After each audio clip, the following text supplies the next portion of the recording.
एक 20 साल की लड़की बहुत खुश होकर के मुंबई में एंट्री किया उसने।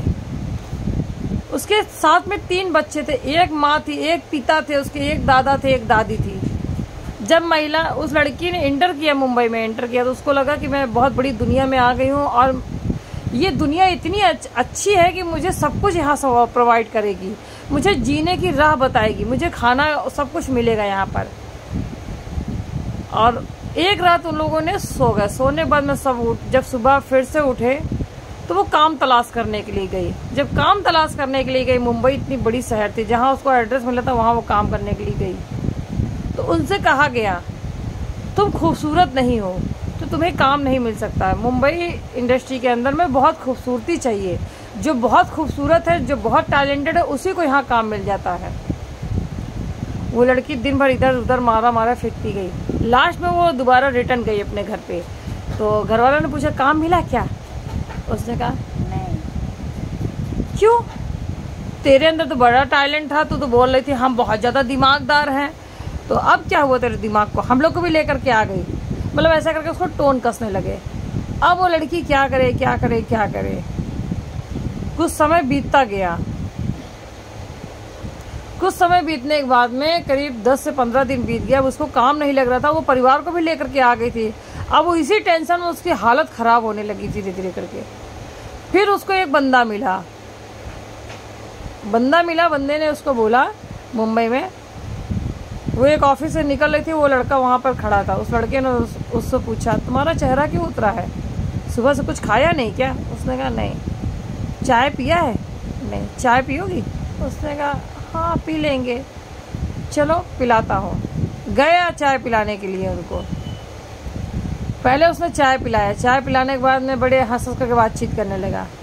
उसके बाद में उसने उनको कुछ अलग ही चीज़ मतलब उनको बोला कि आप ये काम करोगे? उसने कहा नहीं, मैं इस काम के लिए मुंबई नहीं आई, मुझे तो हीरोइन बनना था, मैं हीरोइन बनने के लिए आई हूँ। उन्होंने कहा हीरोइन ना जाने कितनी यहाँ आती है कितनी चली जाती हैं, तुम्हारे जैसे लोग हीरोइन नहीं बन सकते हैं, इस चीज़ का ध्यान रखना। एक तो तुम्हारी हाइट कम है, ऊपर से तुम खूबसूरत भी नहीं हो, और टैलेंट तो तुम में है ही नहीं है। एक भी डायलॉग दे दिया जाएगा बोल नहीं पाओगे। तो उस तरह से यहाँ पे टैलेंट की कदर है। ये मुंबई है मेरी जान, यहाँ ना जाने कितने गाड़ी से उतरते हो, कितने गाड़ी से रिटर्न चले जाते हैं। तो अब तुम्हारे हाथ में 2 शब्द हैं, हाँ और ना। तो तुम क्या बोलना चाहोगी? रिटर्न जाना चाहोगी तो परिवार से ठोकरें खा ही रही हो और भी खाओगी, और जहाँ से आई हो वहाँ तो हज़ारों तरीके की तुमको बातें सुनने को मिलेगी। अब ये सोचने लगी ये बात तो सही है, जब यहाँ सुनाया जा रहा है मैं रिटर्न लेके जाऊँगी तो क्या हालत होगा मेरी। उसने तुरंत बोला हाँ मुझे काम करना है, बताओ कौन सा काम मिलेगा। वो ऑफिस में लेके गया अपने सेठ के पास में। सेठ से कहा सर ये काम करने के लिए रेडी है। बोले ठीक है कल आना, कल तुमको काम बताया जाएगा, आज का एडवांस ले लो।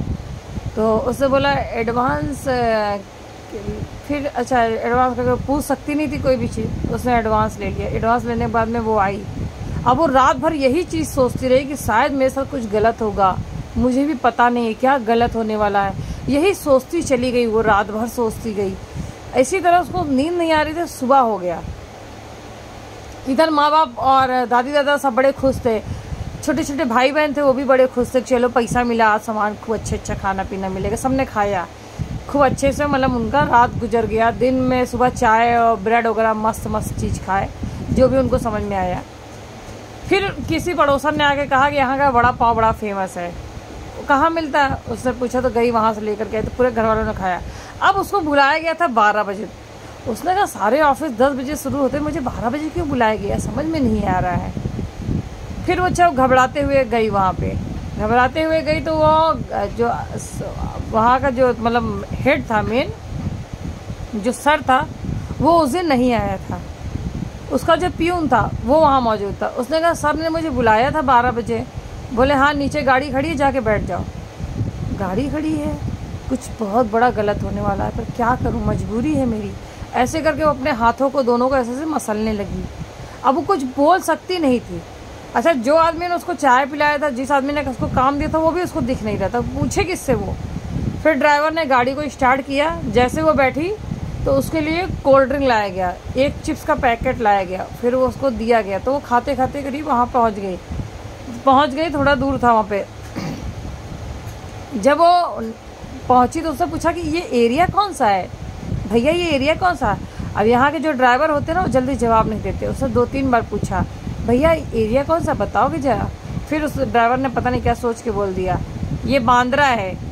बांद्रा, ये तो बड़ा सुनने में अच्छा नाम है, बांद्रा। हाँ, मेरे को बहुत सपना था कि मैं बांद्रा में घूमूंगी, लेकिन फिर अपने मन में ही सोचने लगी ऐसा घूमने का मन नहीं था मेरा। काश मेरी ज़िंदगी सुधर जाएगी ना तो मैं अपने परिवार के साथ घूमने आऊँगी। आज मेरे हालात ऐसे ना है कि मैं घूम सकूँ, ऐसा सोचती गई। फिर बाद में वो गाड़ी बड़े से गेट खुला, उसके अंदर इंटर किया। जैसे ही इंटर किया वैसे ही जब लड़की को उतारा गया, मैम उतर जाइए, कार खोलने वाले दूसरे, मतलब राजवाड़ा स्टाइल। फिर उसके बाद में कार खुला तो थोड़ी सी स्माइल दी कि ज़िंदगी में पहली बार मैं गाड़ी में बैठी और गाड़ी में मुझे उतारने वाले भी आए। लेकिन फिर इसके अंदर कसमकस चल रहा है, अरे यार ये क्या हो गया, मेरी ज़िंदगी तो जहन्नम ना बन जाए, कहीं ऐसा ना मेरे साथ कुछ गलत ऐसा हो जाए कि मैं किसी को कुछ बोलने लायक भी ना रहूँ। ऐसे करके बेचारी सोचती गई, उसके सर का दर्द बढ़ता गया। जब उसके बाद में एक वहाँ पे फ्लैट थे, सारे वहाँ 4 BHK, 5 BHK, 6 BHK, ये मान के चलो बंगले टाइप में रहते हो, फ्लैट ऊपर के ऊपर रहते हैं। फिर वो 5 BHK वाले फ्लैट में गई। फिर उसको एक रूम में अच्छे से खूब खुशबू वगैरह आ रहा था, पूरा बंगले टाइप में था, बंगला ही समझ लो उसको। फिर बाद में वहाँ पे वो गई। जाने के बाद में उसको वहाँ उससे पूछा गया, ma'am T and coffee. T चलेगा पर मसाला अदरक वगैरह अच्छे से। हाँ मैम, नॉट इश्यू। ऐसा करके वो लड़के के लिए चाय लेकर के आए। जब चाय लेकर के आए अदरक वाली मस्त, तो उसने पिया, उसका सर का दर्द थोड़ा सा कम हुआ। फिर उसने पूछा कि मुझे काम क्या करना है। उन्होंने कहा चुपचाप बैठे रहो यहाँ पे, आपको काम बता दिया जाएगा। अब ऐसे धीरे धीरे करके वो 3 बज गया, 4 बज गया, 5 बज गया, 6 बज गया, 7 बज गया, 8 बज गया, 9 बज गया। तो उन्होंने कहा 9 बजे तुम जाओ। गाड़ी से उनको छुड़वा दिया, जहाँ पे उनको जाना था वहाँ पे उन्होंने गाड़ी से छुड़वा दिया। इसी तरह सिलसिला 10 दिन चला। उसने कहा रोज़ मुझे बुलाता, दिमाग ख़राब करता, वहाँ बैठा देता है, कुछ काम नहीं, मैं क्या करूँ क्या ना करूँ, पर पैसे तो दिया ही बंदे ने। इसी तरह वो सोच में डूबी रही। अंत में उसको जब 10 दिन बीत गया तब उसको एयरपोर्ट लेके जाया गया। जब वो एयरपोर्ट पहुंची, एयरपोर्ट में उसको जो बैठने का तरीका था सब कुछ उसको सिखाया भी गया कि ऐसे बैठते हैं, ऐसे छुरी कांटे से खाते हैं। जब एयरपोर्ट वो पहुंची तो एयरपोर्ट में लड़की को अच्छे से मतलब कपड़ा वपड़ा पहना करके एयरपोर्ट ले जाएगा। तो उसने कहा मुझे एयरपोर्ट से कहीं विदेश तो नहीं भेजेगा। फिर तो उसके दिमाग में चलने लगा फितूर, यार मेरी ज़िंदगी बहुत ख़राब है, मैं क्यों दुनिया में जन्म ले लिया, ऐसा करके सोचने लगी। वक्त बीतता रहा, 10 दिन बीत ही चुके थे, 11वां दिन चल रहा था। वो करे तो क्या करे। फिर शाम के 6 बजे फ़्लाइट वापस ऐसे करके लैंड हो गई। जब फ़्लाइट लैंड हुई और उसमें से एक महिला आई, जो कि महिला उसके शक्ल की थी पर एज में ज़्यादा थी, ये एज में कम थी। वो महिला जब इंटर किया तो उसकी स्थिति खराब थी, व्हील चेयर पे थी वो। तो उसने कुछ सवाल जवाब नहीं किया। फिर दोनों को गाड़ी में बैठाया गया। वो आए तो उसने कहा कि जो वहाँ का पियून था, उन्होंने कहा जा करके उसको गले मिलो और उसका पैर छुओ। फिर उसने पैर छुआ, गले मिला, फिर दोनों साथ साथ आए। फिर वो जो थी महिला वो रोने लगी। तो इतना तक तो ठीक था। फिर वहाँ से वो आए। अब उसके दिमाग में चल रहा था ये फितूर क्या है, समझ में नहीं आ रहा है मुझे, ये भगवान कहाँ से फंस गई मैं ऐसे जगह पे आके। धीरे धीरे वक्त बीतने लगा, रात के 8-9 बज गए। फिर खाना के लिए टेबल सजा, तो उसकी जो सर थे उसने डायरेक्ट उसको कमरे में लेके गए। अब वो और घबरा गई कमरे में जब उसको बंद कर दिया गया। अब उसने सोच लिया पक्का कुछ गलत होगा मेरे साथ, अब मैं ज़िंदगी जीने लायक नहीं बचूंगी। ऐसे करके उसके आँख में आंसू आ गया। फिर सर आए, उसको बोले कि तुम रिलैक्स रहो, मतलब तुम्हें ठंड रखो, कोई प्रॉब्लम नहीं होगी, ऐसा मतलब सांत्वना दिए। उसके बाद में उससे बोले कि तुम्हारे घर पे तुम सबको बोल दो कि आज मैं पार्टी में हूँ, सरख्या बर्थडे की पार्टी है, मैं नहीं आऊँगी। उसने कहा ये क्या मसला है, साला बड़ा लफड़ा है, फंस गया यार, जान आफत में हो गई। अभी सुनाने में भी दर्द हो रहा है, क्या बोले।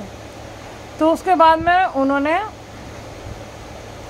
बड़े अच्छे से पूरा टेबल सजा, खाने से पूरा भरा पड़ा था, रसगुल्ला ये फलाना डब्बा सब चीज़ जो दुनिया के वहाँ हर चीज़ होती है। उसके बाद में वो खाना खाती है, खाना खाने के बाद में जब बेड पे जाने लगती है तो जो माँ रहती है वो उसका हाथ पकड़ लेती है। मतलब जो महिला थी जो कोमा टाइप में थी, जो माँ जैसी थी, उसने उसका हाथ पकड़ा तो घबरा गई। उसने कहा जी बोलिए, मुझसे कुछ काम है, मुझे छोड़ के मत जाना, मुझे छोड़ के मत जाना कभी भी। ऐसा करके उसने उसको गले लगा लिया। फिर बोली नहीं मैं नहीं छोड़ के जाऊंगी। ऐसा करके फिर लेके गई उनको, वो सो गई। फिर सो गई, कुछ देर वहाँ पर थी उनके साथ, सो गई। सोने के बाद में ये सर उसको रूम में लेकर के आते हैं। रूम में लाने के बाद में उन्होंने बताया कि मेरी बेटी 20 साल पहले दुनिया में नहीं रही। उसको 20 साल मतलब 10 साल की, जब वो मेरी बेटी 10 साल की करीब की हो गई थी तो वो दुनिया में नहीं रही। उसकी शक्ल तुम्हारे जैसे ही मिल रही थी बिल्कुल।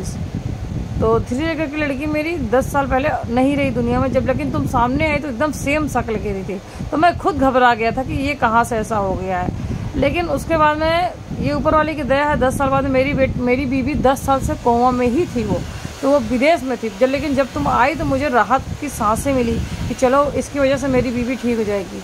और जब तुमसे वीडियो कॉल, तुमको पता नहीं चला लेकिन वीडियो कॉल पर तुमको दिखाया गया कि मैं उसको बताने लगा कि ये बेटी अपनी आ गई है ऐसा वैसा, तो उसकी आंखों से पलक झपकने लगा। फिर वो अपने हाथ पैर को रिएक्ट करने लगी। फिर धीरे करके उसको 10 दिन लगे उसको ठीक होने में, तो वो बोलना चालना चालू कर दी। तो हम लोग को खुशी हुई कि चलो तुम्हारे आने से हमारी खुशियाँ वापस लौट के आ रही है और हम कुछ कर सकते हैं। इसलिए हमने तुमको बताया नहीं, इसलिए तुमको मैं एक जगह ही रूम में बैठा, तुम ऐसे ऐसे टहलती थी, खाती थी, पीती थी, तो सब मेरी बीवी को दिखता था। वो ऑनलाइन देख रही थी और मैंने बोल रखा था कि तुमसे बात नहीं करेगी, गुस्सा है क्योंकि तुम आ नहीं रही हो, ठीक नहीं हो रही है। ऐसा करके हमने बीवी को डांट लगाई थी। तो वो बड़ा अचंभे में पड़ी थी और फिर ठीक हो गई, मतलब काफ़ी हद तक ठीक हो गए। तो हमने उसको फ्लैट द्वारा उसको बुला लिया, मैं गया नहीं था, मैं यहीं था। फिर उसके बाद में वो ठीक। अब तुमको कि एक ही एक चीज़ करना है, उसको पूरे माँ की तरह ही रखना है।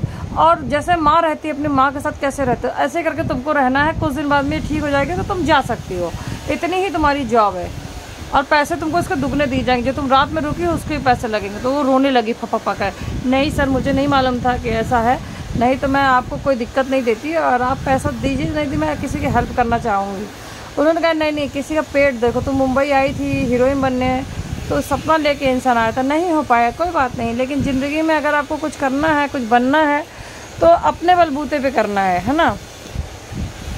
तो अब इसी तरह ज़िंदगी अब आपकी भी चलेगी और हमारी भी चलेगी। आपका खर्चा, पेट खर्चा, आपका जो खर्चा है वो चलेगा और हमारा जो है चलेगा कि भाई हम आपको कुछ अच्छे से कर सकेंगे। तो यही सब कर रहेगा। अगर आपको चाहिए खुशी है तो आप मेरे साथ रहिए, नहीं तो आप अभी भी बोल दीजिए हम आपको फ्री कर देते हैं। तो लड़की ने फटाक से कहा नहीं सर, मैं ये काम करने के लिए रेडी हूँ। मुझे तो कुछ और लगा था कि कुछ लोग बोलते हैं गलत होता है मुंबई के अंदर में, ऐसा नहीं है। तो आप बहुत अच्छे इंसान हो। बोला हर आदमी अच्छा होता है, हर आदमी बुरा होता है, ये दुनिया है। तो कैसे लगी मेरी स्टोरी? अगर अच्छी लगी हो तो लाइक करिएगा, फॉलो करिएगा और कमेंट तो ज़रूर ठोक दीजिएगा। Thank you watching my video.